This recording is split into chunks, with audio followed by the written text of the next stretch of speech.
Hi, gang. I'm super looking forward to playing tomorrow, and actually, I wanted to address this just because some of you might be thinking about your stats and building your character, and something um, that has been discussed within the DM community is charisma modifiers, and specifically charisma modifiers uh, in the hands of charismatic players.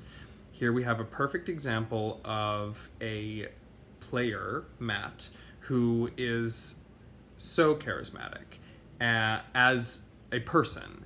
And so when he plays a character that may not be like wizards don't need to be charismatic.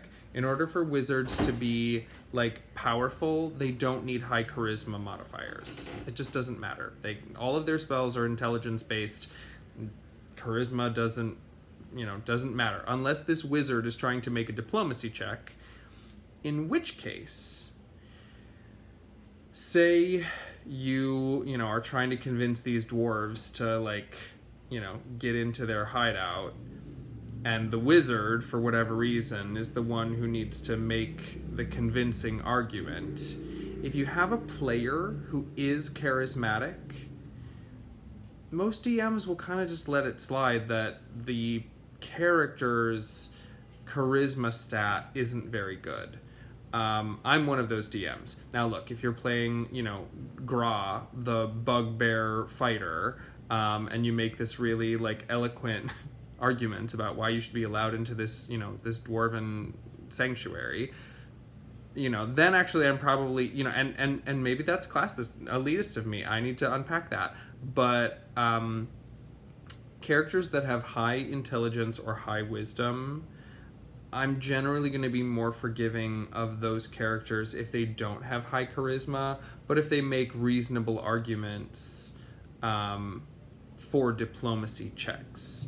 And I know that you're learning about all of this, about what checks are. Checks are basically just what happens when you try to do something in the imaginary world of Dungeons and Dragons, and but you can't physically do it.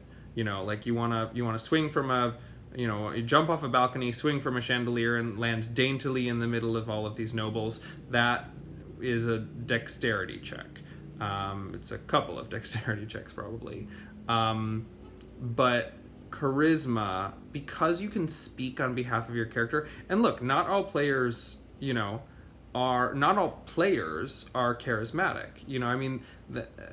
A lot of people are afraid to play like a bard, for example, because they know that a bard needs to have a command with words. But Dungeons and Dragons is an imaginary place, so you should be able to, if you're uncomfortable speaking even to your friends, if you're sort of a quiet person naturally, Dungeons and Dragons has a way that you can say, I say something eloquent, and then you roll the dice, and maybe, if you roll well, then in fact, yes, you do say something eloquent and convince the dwarves to let you in. But because there's a role-playing aspect, and that role-playing is mostly verbal, I like to encourage my players to, speak in in character for their characters.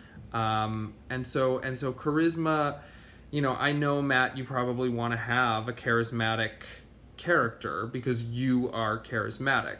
But I'm just, I would rather your wizard were really good at shooting firebolts out of her fingers and leave the charisma to you. And and if you look, if you happen to to not have the gift of gab in the moment, then I'm gonna make you roll a check. But charisma is one of those things that is a little it's not a video game. We're playing a game with each other, and so you can kind of bypass that. And look, Gra, the bugbear fighter, might not be great with words, but his intimidate checks are going to be strong. And all a strong intimidate needs is a big stick, and technically intimidate is a diplomacy check. But that's role playing. Gra the Bugbear Fighter, has methods of being intimidating, by virtue of being a bugbear fighter. And so yeah, I wouldn't be super worried about making sure that your character is has a good charisma stat. Just make sure that you can cast good spells, and since you're being a little bit tanky, you want some physical hardiness to you too. You want a good dex, and you want at least a +1 in your constitution modifier. But yeah, no, those numbers are good.